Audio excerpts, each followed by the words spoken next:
Pilar, doctor Sanguinetti. Raola hace cuestión de un mes, el 7 de octubre, lamentablemente presagiaba la sucesión de los hechos. Raola sabía lo que se iba a dar a partir del 7 de octubre. Lo presagió, lo dejó por escrito y así se dieron los hechos. ¿Por qué estamos ante un conflicto lamentable y tristemente predecible? Sobre todo cuando hablamos de antisemitismo y antisionismo, dos caras de una misma moneda. ¿Por qué esto de ser una situación tan previsible, doctor Sanguinetti? ¿Por qué desde el 7 de octubre todos sabíamos lo que iba a pasar a 30 días de una masacre como la que padeció el Estado de Israel? Estamos ante una situación o un nuevo episodio, yo diría, de una larga batalla. Desgraciadamente, no se ha logrado superar estos prejuicios, estos enfrentamientos, estos cuestionamientos nacidos hace tantos siglos como producto primero de concepciones religiosas, porque allí es donde nace esta situación de conflicto. Y luego se va mezclando con todos los diversos ingredientes de la psicología social. La xenofobia, de la cual este también es un capítulo, el rechazo al distinto, el rechazo al otro, eso que va ocurriendo en la medida en que se van definiendo las diversas civilizaciones, los prejuicios, la sociedad se hace más compleja, los chivos expiatorios. Y este fenómeno va adquiriendo modalidades distintas cuando uno lo mira a través de la historia. Porque primero, sí, fue un conflicto religioso, judaísmo, cristianismo, de la misma matriz. Luego también conflicto intercristiano. Pues si pensamos que en 1574 fue Lepanto, ¿no? Parecía que la cristiandad se había impuesto al mundo musulmán. Muy poquito después, un mes después, hay la noche de San Bartolomé. Ahí los cristianos enfrentados entre sí. Cosa que tampoco puede olvidarse cuando uno mira el mundo musulmán de hoy, en que chiitas y sunitas ahí están. Y en este último episodio no hay duda de que ese es el telón de fondo del detonante, porque se venía expandiendo claramente el espacio de paz de Israel. A los ya acordados en su tiempo, Egipto, Jordania, venía dándose Emiratos, Bahrein, Marruecos, el inicio de una conversación en Arabia Saudita que es justamente lo que lo precipita al otro sector musulmán a lanzarse con sus organizaciones terroristas a sumergirnos nuevamente en esta tremenda guerra. Allí opera, como vemos, la división dentro del mundo musulmán. Pero me parece que es bueno, a propósito de esto, reflexionar sobre el tema del fondo. El antisemitismo está allí, es el telón de fondo, es el telón de fondo. Y todo esto se desata cuando aparece el conflicto. Este antisemitismo ha tenido las más diversas modalidades, como decimos. En los tiempos medievales fue parte de la cultura religiosa medieval, la aparición de los guetos, la aparición de las minorías, de este extraño pueblo que no tenía patria, de este extraño pueblo que aparecía allí como un fenómeno extraño, de algún modo anómalo, al cual era muy fácil atribuirle, en aquel mundo lleno de las demoniofobias, atribuirle una peste, un fenómeno inesperado, algo difícil de explicar. Pero luego el transcurrir de los tiempos históricos, las revoluciones liberales, que parecía que podían ir superando estas situaciones. No fue así, cambiaron de modalidad, porque también la incorporación del mundo judío a los Estados-naciones, que se produce luego del fenómeno de la Revolución Francesa y de las invasiones napoleónicas, también aflora. Creo que el caso Dreyfus es un caso muy típico de lo que fue el fenómeno en la época. ¿Y cómo llegó a todas partes? Acá mismo en Uruguay, yo estudié mucho y escribí un libro sobre el Pedro Figari, el gran artista uruguayo. Además de artista fue un gran pensador y un abogado criminalista. Y entre sus papeles que estudié cuando escribí ese trabajo, había unos cuadernos con recortes de todo el proceso de Dreyfus. Él lo había seguido. Y así como había tenido relación con los criminalistas italianos, también la tuvo con Laborie, que fue el abogado francés de Dreyfus en aquel ominoso episodio, en el cual ya aparecieron claramente delineadas el tipo de debate que vivimos hoy.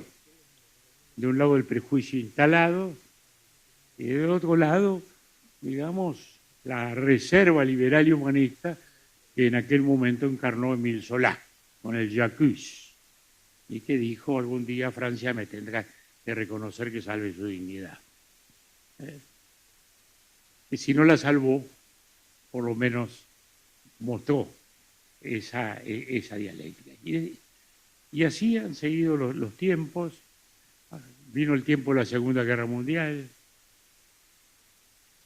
Hoy todo parece mucho más claro después del desenlace. No lo era entonces. Ni aún aquí. En el año 39, en el año 40, las cosas no eran tan claras como las podemos ver hoy. Había también una controversia acá.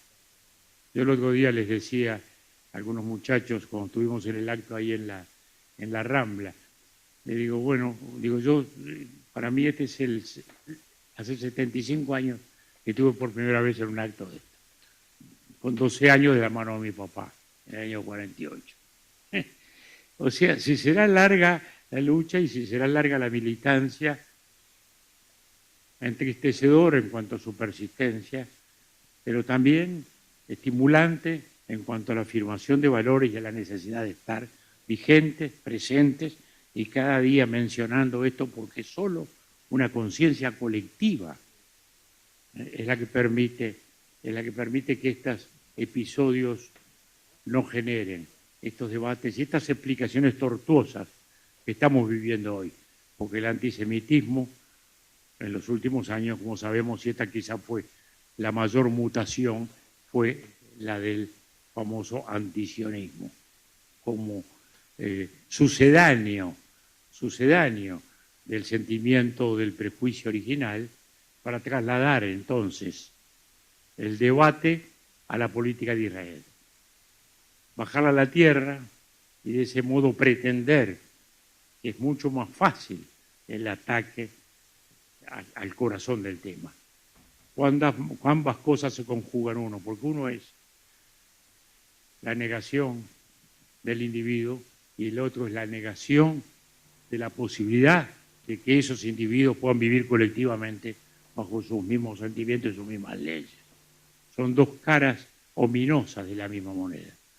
No sé cuál peor que la otra, no interesa. Ambas hoy están en juego y por ambas es que estamos hoy acá, Pilar, como tantas veces. Buenos días a todos.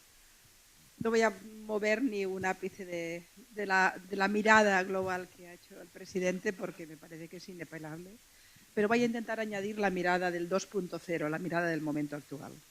La gran pregunta, que de alguna forma respondería a lo que me preguntabas de por qué un mes antes dije va a pasar esto, no van a existir los muertos israelíes, Israel se va a defender y se va a considerar que es el terrorista, jamás no va a ser terrorista, esas cosas que ya sabemos. ¿Por qué? Porque no acabamos de entender algo que es fundamental. Estamos en una guerra del relato. Y, querido presidente, es igual que tengamos la razón es igual que defendamos valores fundamentales, es igual que estemos en el lado bueno del mundo, y estamos en el lado bueno del mundo, es absolutamente igual porque la guerra la estamos perdiendo. Y les voy a dar unos datos que quizás son poco conocidos. El presidente nos explica años y años de lucha contra el antisemitismo. La diferencia en otras épocas es que no existían las redes sociales. Hoy tenemos a Goebbels con Internet. Goebbels con Internet. Y Goebbels con Internet no es alguien que utiliza el Twitter o el Facebook o el Instagram para demonizar a Israel. Es una máquina de bots de miles.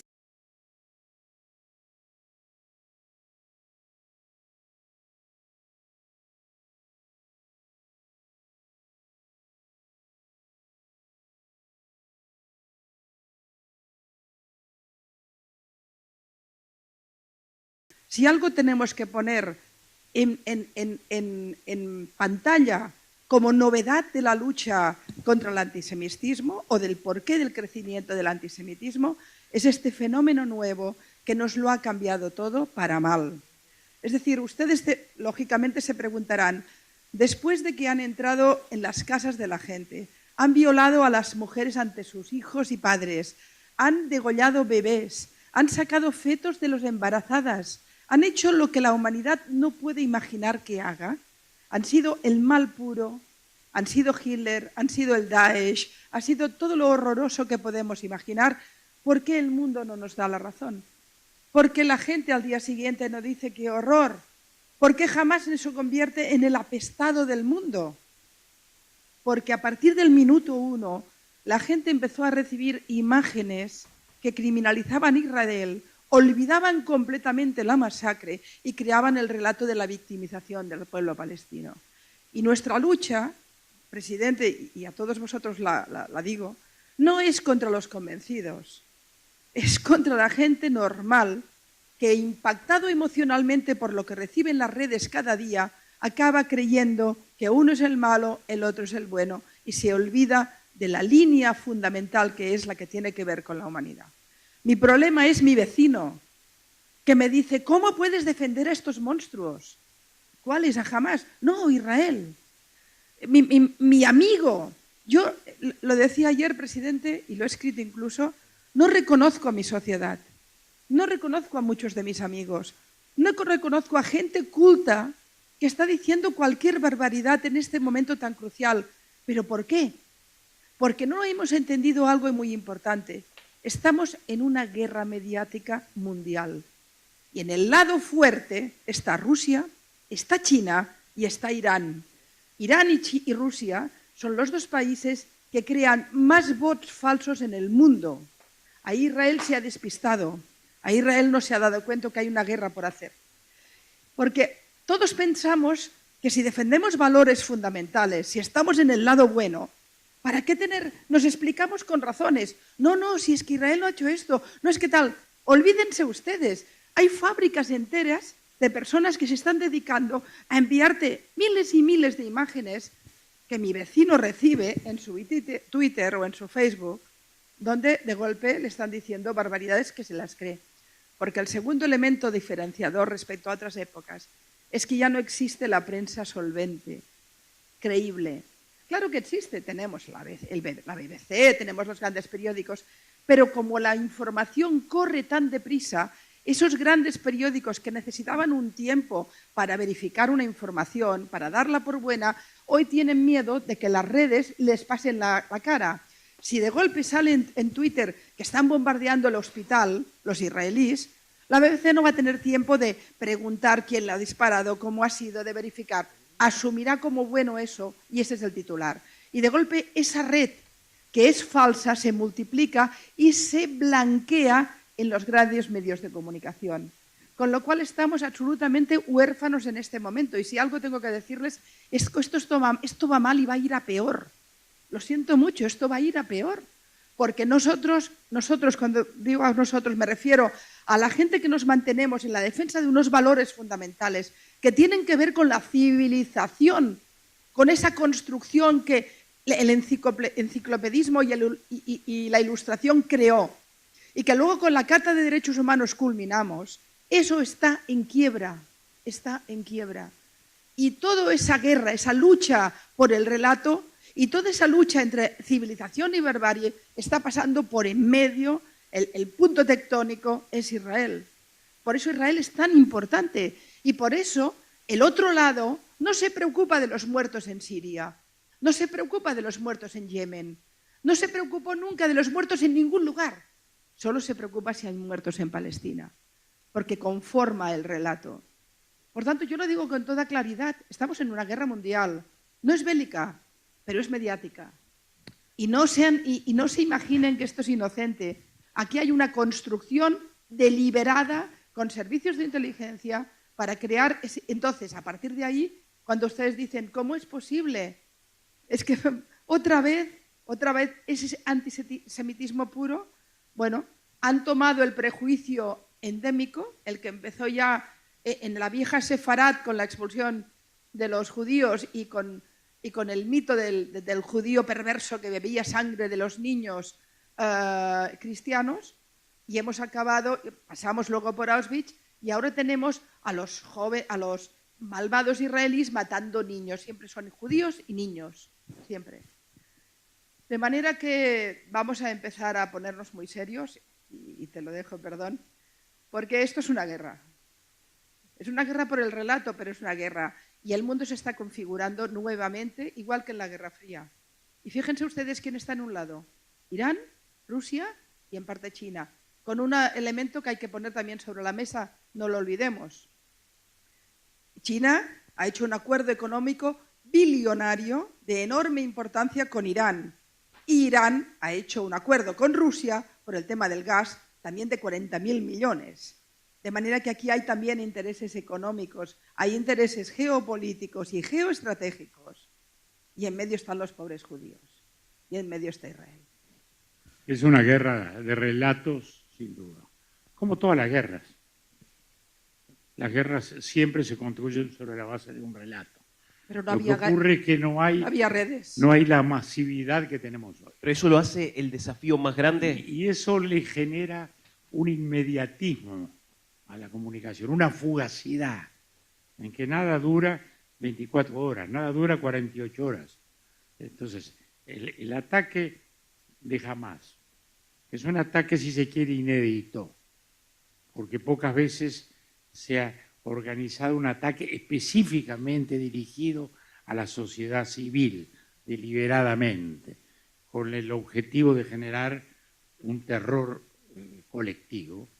Eso duró 48 horas, porque en cuanto Israel comienza a responder, ahí ya empiezan a producirse los otros contrarrelatos. Y como esa obligada guerra defensiva pasa a ser cruel como todas las guerras, y allí empieza a trasladarse el fenómeno de la víctima, desde un lado hacia el otro. En el cual Israel arrastra también otro fenómeno, que es una mutación del fenómeno antisemita, y que es el éxito de Israel. Porque Israel fue el pequeño David en la Segunda Guerra Mundial y en la post-Segunda Guerra Mundial, porque fue la mayor víctima del impulso racista, de toda aquella concepción que acuñó el nazismo. Pero luego su propio éxito pasa a significar que ya que el pequeño David, que sobrevivió a tantas guerras y a tantas intifadas, ya no es la víctima, es el fuerte. Y esto psicológicamente le cambia muchas veces la visión a mucha gente. O sea, Israel ahora tiene que pagar el precio ya no de su existencia, sino de su sobrevivencia y de su propio éxito frente a sociedades retrógradas que viven en la pobreza y en la miseria por el uso, yo diría, absolutamente inmoral de quienes dicen apoyarlo. Porque esto de Gaza, cuando uno piensa lo que muchos de estos estados, pongamos a Qatar como ejemplo, ¿no? ¿Cuánto gastó en el campeonato de fútbol? Se habla de 200.000 millones. ¿Con cuánto menos podría haber construido hoteles o lugares de trabajo o fábricas en Gaza y darle un destino a esa gente. No, le dan armas. Presidente, si me permites, la población musulmana en el mundo son 1.900 millones, más o menos, ya hemos llegado a ese punto. Entre ellos hay países enormemente poderosos. Si realmente el Islam, como concepto global, me refiero, o los países vinculados y que han defendido Palestina históricamente, hubieran querido resolver el problema, Gaza sería hoy Singapur. Gaza sería hoy porque Gaza es un trocito de tierra de nada, que con solo que inyectes millones, unos cuantos millones, de los muchos que le sobran, porque no olvidemos algo que tampoco recordamos nunca, hay más dinero en Kuala Lumpur que en Wall Street, que eso también lo olvidamos. Y nadie tuvo interés nunca, presidente, nunca nadie tuvo interés en resolver el conflicto palestino, primero porque lo utilizaron y ahora porque no saben qué hacer con él, y lo dejan ahí larvado. Egipto no tuvo interés, Jordania no tuvo interés, excepto para sacar a los judíos al mar, históricamente. Y ahora todo el mundo, la prueba es que todo el lío que hay en Gaza, la izquierda lo habla en todas partes, la prensa también, pero los egipcios están muy callados, los jordanos están bastante callados, en los países árabes calladitos. Nadie tiene interés, excepto Irán, que ahí es donde se ha metido. Entonces, claro, ¿qué nos explican? Cuando Israel se fue de Gaza, hace ya 16 años, Gaza tenía todo el potencial, si se hubiera querido, para primero, ser una zona florecente, y segundo, aprovechando lo que Israel ya dejó, habrían podido crear una... ¿Y no? Y con salida al mar Mediterráneo. Y con salida al mar Mediterráneo. No, y Gaza lo tiene todo. Gaza está absoluta en los ratings de la FAO con hambre porque quieren. Y hay que decirlo en estos términos. Todos los líderes de Hamas viven en Qatar, billonarios. Han acumulado enormes fortunas, como en su momento Arafat. No hay que olvidar que era un gran corrupto. En Gaza se ha dado en proporción el doble de lo que se dio a Europa con el Plan Marshall. ¿Dónde está el dinero? ¿Dónde está? Israel es el malo, pero el problema que lo planteo, presidente, a ver si tú tienes respuesta, es... Vivimos en un mundo de impacto inmediato. Hemos visto las imágenes de los kibbutz, podemos verlos. Tenemos las evidencias. Toda esta información que damos hoy es accesible a todo el mundo. Sin embargo, no la compra nadie. Sin embargo, ves un niño palestino muerto y dicen, ahí está. Y ahí es donde yo pongo hincapié en que aquellas organizaciones como Combate contra el Antisemitismo, como CAM y otras, van a empezar a tener que poner la mira en el relato en las redes, porque nos está modificando el pensamiento de la clase media nuestra, del ciudadano medio. Y el problema lo tendremos en Buenos Aires, en Montevideo, en Barcelona y en París, que ya lo tenemos. Ahí hay un factor político también importante, que ha cambiado mucho la perspectiva del debate. ¿Y qué es lo que genéricamente podemos llamar izquierda o izquierda internacional? Que es parte ahora de este capítulo. Porque en el fenómeno del antisemitismo ocurre en los años, digamos, 60 quizás, por allí, empieza esa mutación que ya no es el enfrentamiento histórico, sino que adquiere una visión diferente. El llamado progresismo a veces, o izquierda a veces, comienza a operar como una reacción al ver a Israel exitoso, Israel asociado a Estados Unidos, Israel occidente. Y allí se empieza a producir este cambio que es muy fuerte, porque es y más inexplicable que ninguno otro, si se quiere, ¿no? Porque cuando uno ve, yo el otro día miraba el debate en los candidatos argentinos y veía una candidata de una izquierda radical, judía ella, defendiendo de un modo grosero esta presunta causa palestina, uno decía, se negó al minuto de silencio. O sea, la candidata Bregman, cuando pidieron un minuto de silencio por la masacre en Israel, se negó se negó. Es que, claro, a ese punto, ¿qué puedes hacer ya ahí?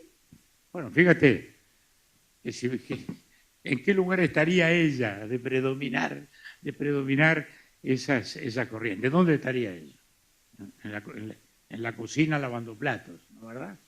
Bueno, eso también es algo que choca. Y ahí voy a un punto que es quizás el más amplio que tú planteabas, Pilar, que es el de la civilización. Acá hay, sí, una suerte de batalla de civilización. A Huntington se le dijo de todo cuando habló de esto, porque se le decía belicista, y él decía, yo no estoy propiciando nada, estoy diciendo que las próximas guerras van a ser de este tipo. Y lo han sido, y lo han sido.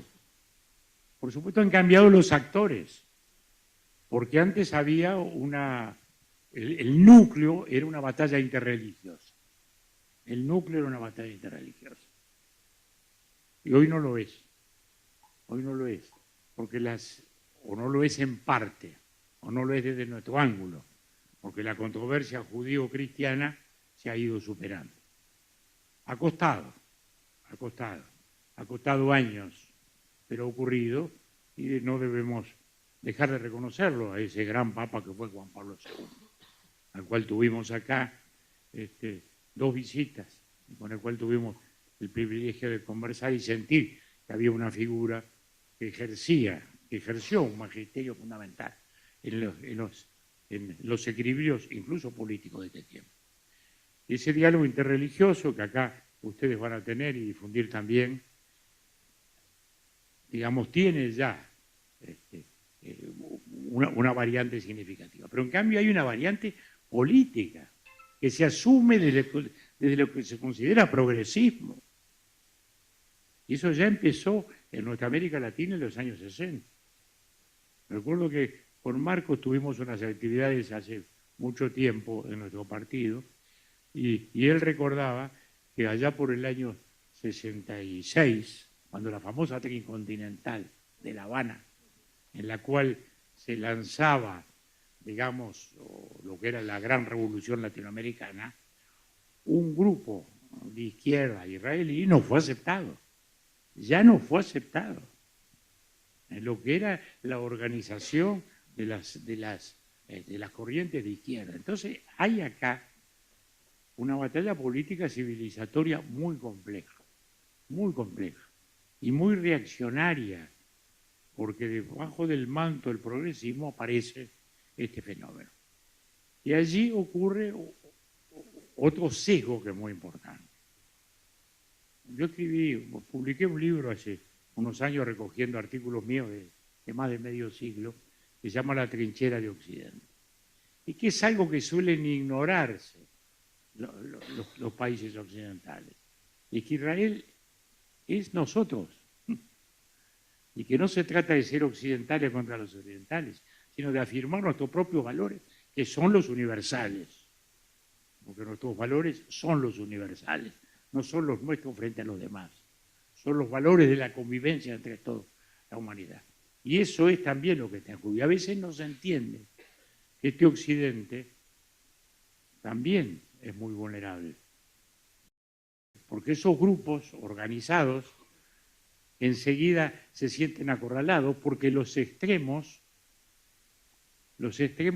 fácilmente acorralan a las posiciones razonables, porque la cancelan, porque la vituperan, porque la estigmatizan, y pasamos a ser todos entonces una suerte de representantes del mal, del capitalismo, serviles a los sectores. No se dan cuenta que se están socavando las bases mismas de nuestra civilización.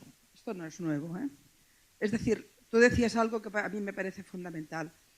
La ideología que ha matado en Israel mató en Atocha, mató en Amia, mató en Nueva York, mató en Londres. Saquemos las caretas. Aquí no hay la lucha de un pueblo por tener un Estado. No, aquí hay una ideología totalitaria, absolutamente equiparable en su momento al estalinismo o el nazismo, ideologías del mal que consideran que el ciudadano es el objetivo y que masacran todos los valores fundamentales y que dejaron completamente lleno de sangre el siglo XX y que ahora, mutado en el fenómeno este, que nos ha dado tantos muertos, porque ahora estamos olvidando que Al-Qaeda mató a miles de personas y que el Estado Islámico mató a miles de personas. Es que olvidamos esto. Y jamás es exactamente esto. Es una ideología del mal que desnuda completamente de humanidad su causa o sus ideas y que considera que matar de la peor manera posible es lícito en nombre del dogma. Por tanto, es evidente que lo que ocurre en Israel nos ocurre, que el enemigo de Israel es el enemigo de la libertad, de la tolerancia, de la ilustración, de las sociedades de la tolerancia donde podemos mirarnos judíos, cristianos, ateos y musulmanes a la cara y saludarnos y decir buenos días. Esa es la sociedad que queremos. Y esto es el mísil en contra de esa sociedad. Pero ahí está lo que comentabas de la izquierda. A ver, hay que decirlo también con mucha claridad. Hay una izquierda muy reaccionaria. Hay una izquierda que es fascista. Y lo digo en términos tan rotundos porque yo lo vivo en propia piel. Ayer mismo había un artículo de Pablo Iglesias en un periódico en España y hablaba de mí, en un momento hablaba de mí, y me decía que yo era de derechas. No lo sé. En los derechos civiles soy de izquierdas, es decir, a favor de los derechos de la mujer, de los derechos ecológicos, de los derechos LGTBI, no sé, imagino que un partido muy conservador a mí no me consideraría para nada. En términos económicos debo ser una liberal. En algunos términos de valores fundamentales, la familia, etcétera, quizás soy conservadora. ¿Qué soy? ¿Un alien? O quizás soy solamente alguien que se sentó en la plaza, miró el mundo, se hizo unas preguntas y encontró respuestas. Algunas las encontró en la derecha, otras en la izquierda. Y reivindico mi derecho a la libertad de pensamiento, que es lo que fundamentalmente tenemos roto. La libertad de pensar, de dudar, de hacerse preguntas y a veces hasta tener alguna respuesta. Y voy a revelarme siempre, y soy un caso en ese sentido emblemático. La derecha española, por supuesto, no me va a considerar nunca porque soy catalana y es lo peor de lo peor. Y la izquierda me considera lo peor de lo peor porque soy pro-israelí y no sé cuántas cosas más. Oigan, yo sé lo que soy. Soy una hija de la Ilustración, una hija de la civilización. Soy una hija de una Europa que tiene culpa y que hay que asumirla. Y desde luego soy alguien que va a defender a muerte, porque tengo 3 hijos y 2 nietos, una sociedad libre. Y eso es lo que han matado en Israel. Y esos son mis enemigos. Jamás es mi enemigo como ser humano. Es mi enemigo como mujer libre. Es mi enemigo como demócrata. Todo lo que represento, todo lo que representa el presidente en toda su vida, todo lo que ustedes representan, piensen lo que piensen, voten a quien voten y recen a quien recen, todo eso lo quieren matar. Por eso estamos aquí gente diversa. Y por eso somos, de alguna manera, ese embrión de algo que tiene que ver con la lucha por lo fundamental. Yo no sé si exagero, pero en lo que es la lucha por el relato, estamos como en los años 30 en Alemania.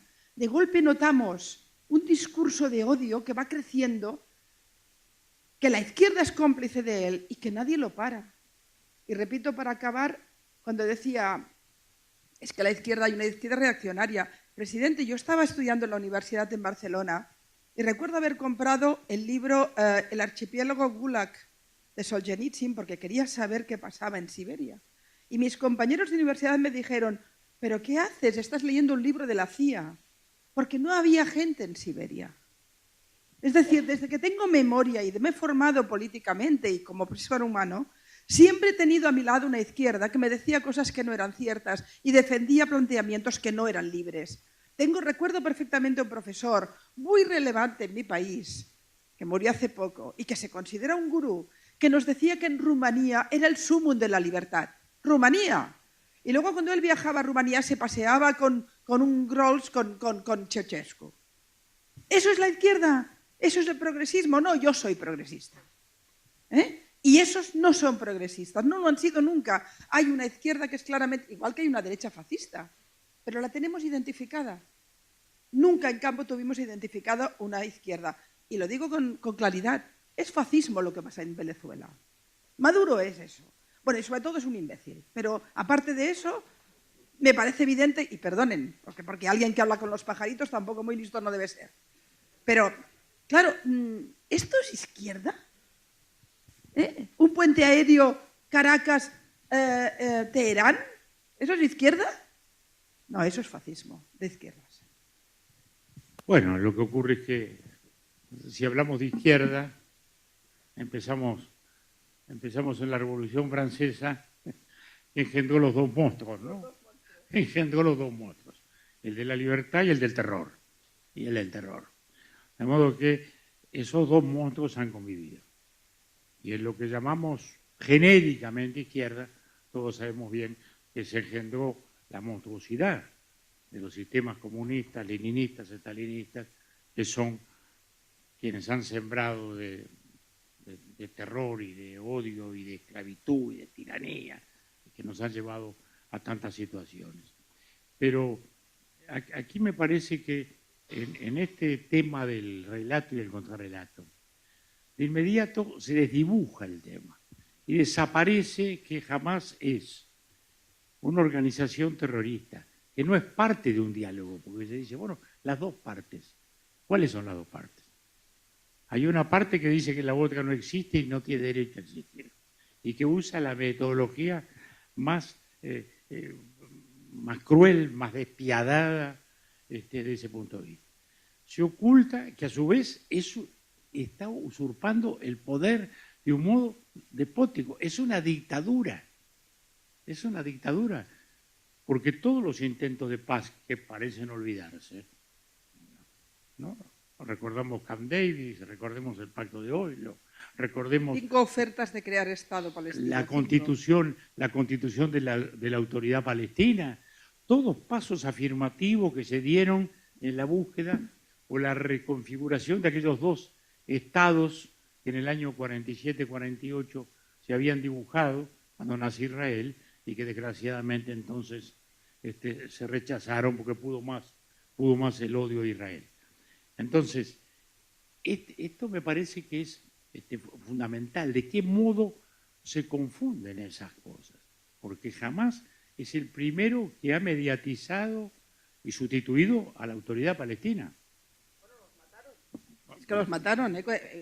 Ganó las elecciones primero, hay que recordarlo, pero después hizo un golpe de Estado, aniquiló a todos los líderes de la Autoridad Nacional Palestina. Recuerdo que veo imágenes de tirar desde pisos altos a la calle a líderes de la Autoridad Nacional. Así se asienta jamás. Es que parece que no recordemos o no queramos recordar esto. Claro que es evidente que es una ideología perversa que ha hecho un golpe de Estado y ha secuestrado a 2 millones de personas. ¿Está claro?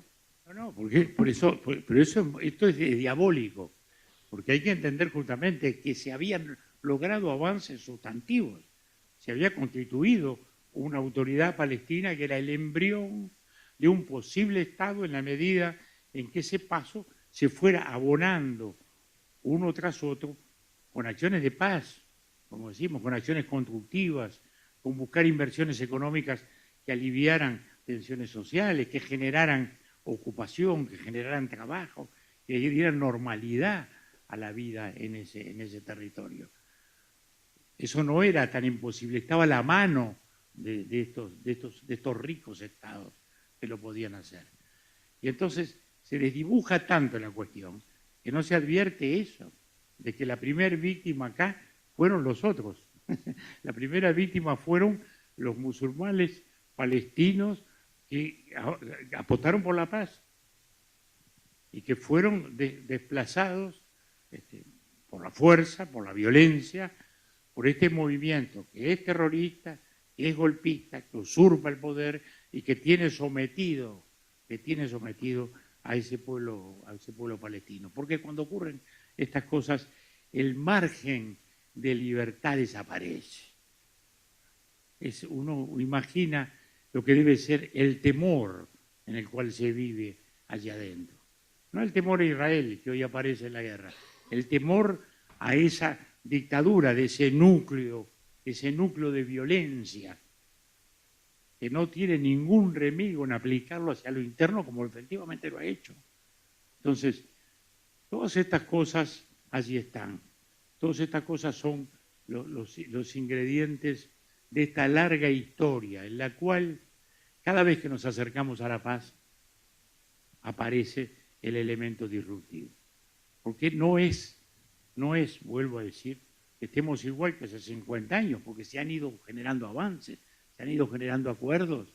Primero fue lo de Egipto, luego lo de Jordania, ahora se avanzaba en espacios más amplios, pero en el momento siempre en que se está a punto de dar el paso, aparece el elemento disruptivo, como pasó con las Torres Gemelas. ¿Qué fueron las Torres Gemelas?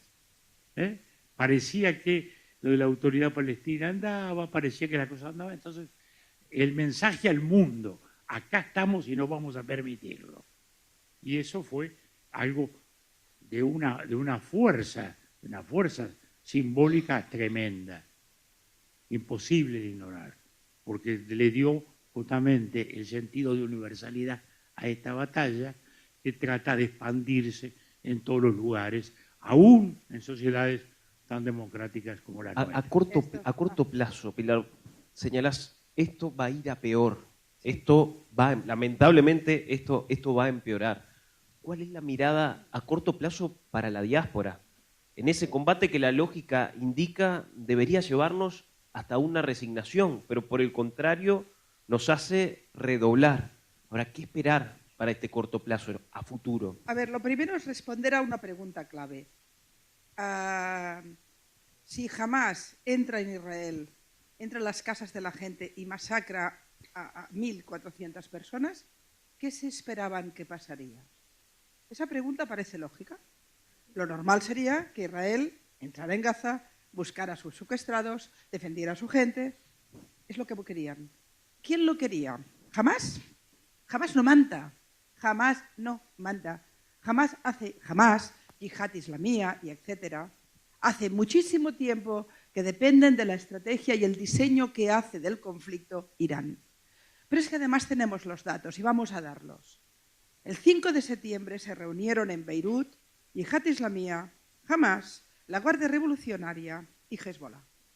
Y no se reunieron para hacer una paella, o un guisado, o lo que quieran. No sé cuál es el plato típico aquí, pues ese, un asado. No se reunieron para un asado. Después se volvieron a reunir en Turquía. Después se reunieron en Teherán. Y además sabemos que centenares de miembros de Hamás se han entrenado en campos de entrenamiento de la Guardia Revolucionaria iraní. Por tanto, pongamos el foco. ¿Decide Hamás el día, el momento y la manera en que hará la matanza? ¿O lo deciden otros? Yo que pongo el foco más grande me pregunto, ¿qué intereses tiene Irán para de golpe hacer una explosión nuclear como la que se ha creado allí? Y les voy a dar 3 datos o 3 motivos.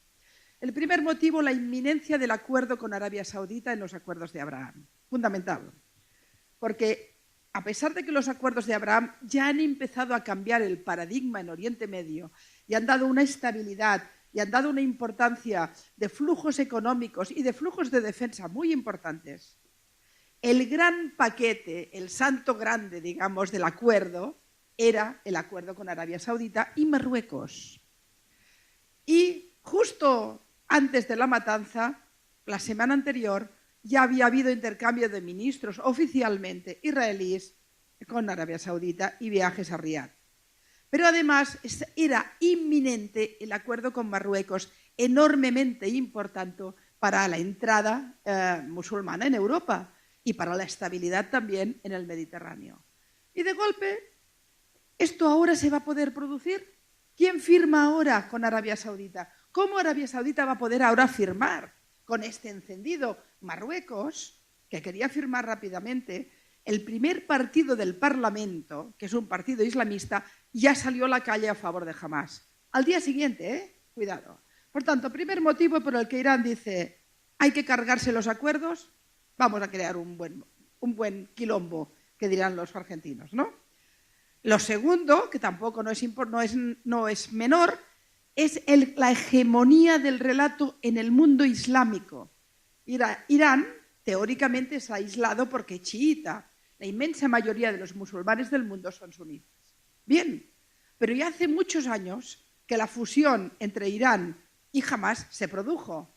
Durante mucho tiempo el principal financiador de Hamás fue Qatar, que aún, pero ahora ya es directamente Irán, en logística, en material bélico y en dinero.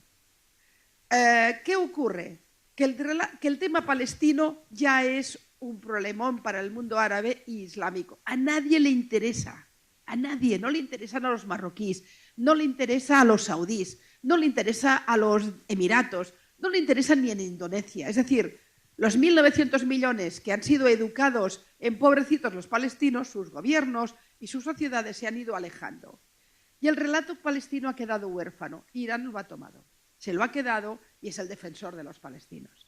Con lo cual crea un prestigio en el mundo islámico importante. Y el tercer elemento del tema, el tercer, es el flujo económico.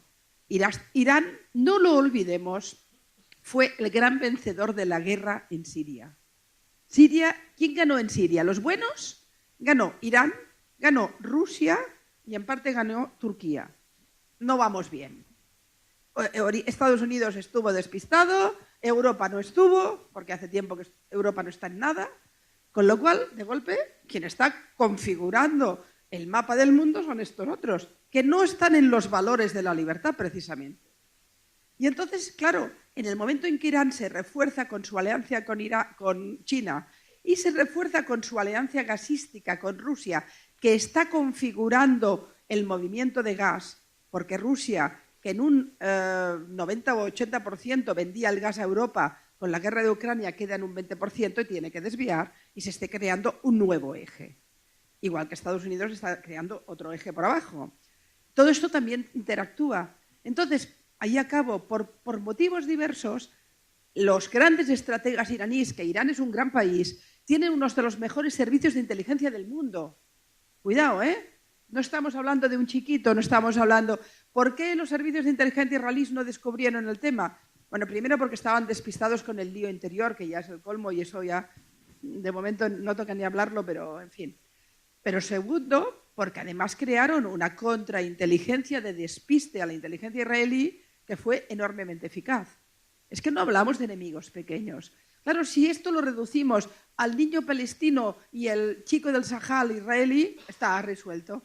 Si pones la lupa grande, tenemos una guerra en toda la zona. Irán no va a matar directamente. Irán siempre mata por interpuesto.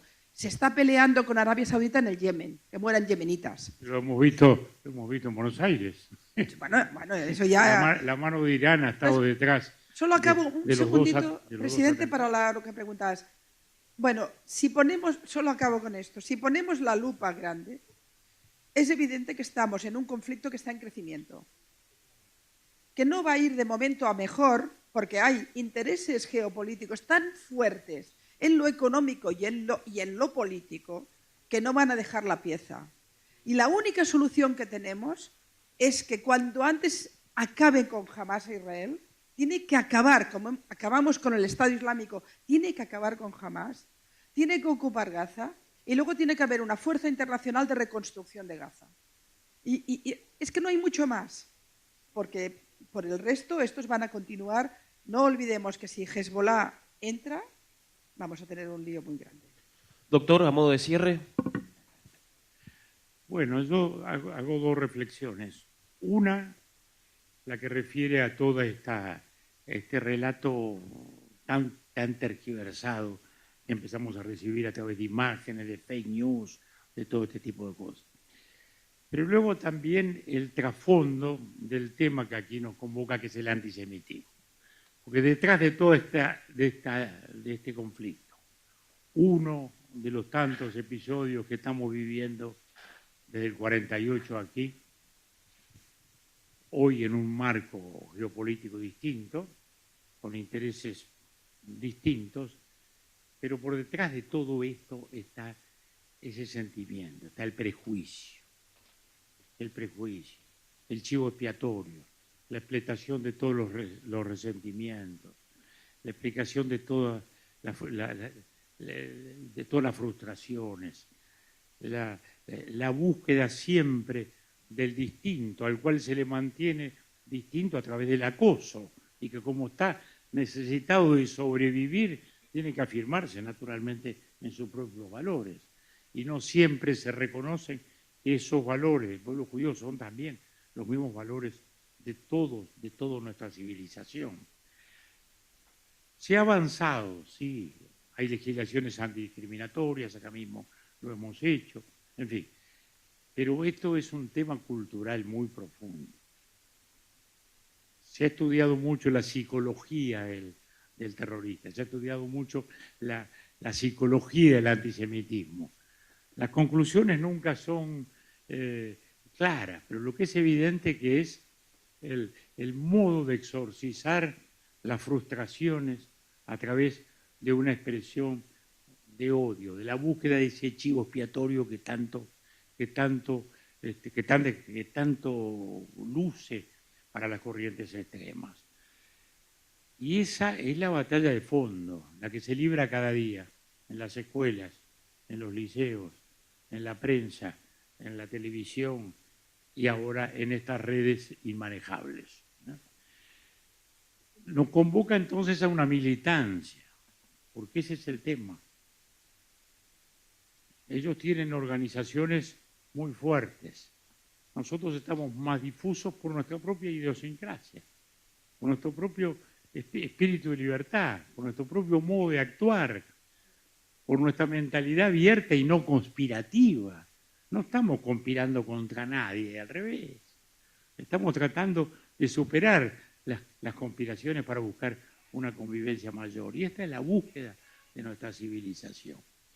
Y eso es lo que desgraciadamente se desdibuja, se agrede en la vida diaria.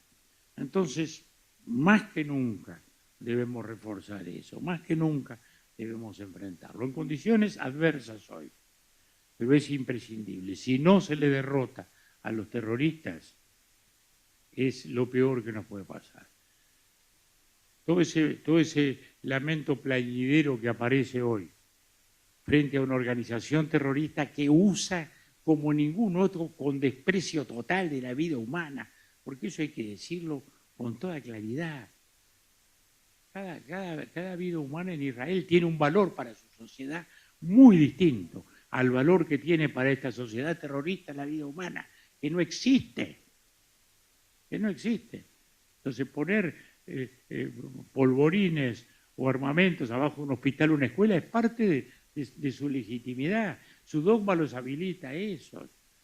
Entonces, es una situación muy compleja en la cual, si estas organizaciones terroristas no son realmente, como se pasó con el ISIS, no son derrotadas, este conflicto se va a volver a eternizar. Y yo quiero pensar que si hay una victoria militar, se va a poder abrir de nuevamente un espacio de paz.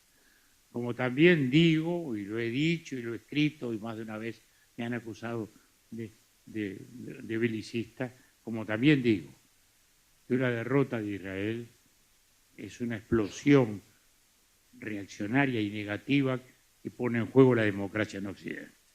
En Europa a veces quieren no verlo. Presidente, recordando una cosa, Israel solo puede perder la guerra un día. El resto puede perderlo cada día. Israel puede perder la guerra un solo día. Es inimaginable. No podemos. Y sin ninguna duda, si no se acaba con el terrorismo de Hamás y se inutiliza una parte de esa presión y de ese relato, vamos a tener una situación. En Europa hay 20 millones de musulmanes. Y el problema no es que sean musulmanes, que eso es tan bueno como ser cualquier otra cosa. El problema es cómo la ideología salafista penetra en esas sociedades y acaban siendo núcleos de gente contrarios a las libertades en el propio corazón de Europa. Y todo esto lo retroalimenta el discurso de Hamás, el discurso de Palestina, porque ha habido incendios en todas las ciudades europeas o manifestaciones en este tema. ¿Por qué está habiendo un rebrote antisemita? En parte por el impacto en el mundo musulmán que produce todo este relato falso respecto al tema palestino. Sin duda. Doctor Sanguinetti, Pablo, podríamos hablar toda la vida. Podríamos seguir, pero Pilar lo hace. ha sido un verdadero placer. Pilar Rahola. Yo lo he hecho toda mi vida. Y en el Uruguay, déjenme decir un párrafo también sobre nuestro país que tú conoces, Pilar. Acá esta es una causa que abrazamos desde siempre. Nuestra República Oriental del Uruguay tuvo mucho que ver, como sabemos, en el nacimiento de Israel. Y eso nos sigue llenando de orgullo. Quizás no a todos los uruguayos, pero yo diría que a casi todos. Y eso nos sigue llenando de orgullo y nos sigue imponiendo un compromiso. Desde los años primeros en los cuales el nostálgico privilegio de la edad me permite recordar aquellos tiempos augurales, aquellos tiempos esperanzados, a partir de un milagro militar, porque yo siempre medito y pienso cómo fue posible ganar no las guerras posteriores, la del 48. ¿Cómo podía ser frente a 5 estados con ejércitos organizados, ese incipiente estado frágil con unas armas francesas conseguidas por Simón Pérez de cualquier modo y poder lograr esa sobrevivencia? Bueno, a partir de ese milagro hubo el otro milagro, es la existencia misma del Estado y su éxito, que es lo que yo no puedo creer que no se entienda cómo se puede comparar e igualar un Estado democrático, abierto, próspero, con todo ese mundo ominoso. Pero bueno, por suerte reivindicamos con orgullo, en este caso, esta tradición y la reafirmamos frente a aquellos que se confunden a veces con facilidad y que no debieran confundirse porque no tienen derecho a hacerlo en este país. Pilar Rahola, gracias.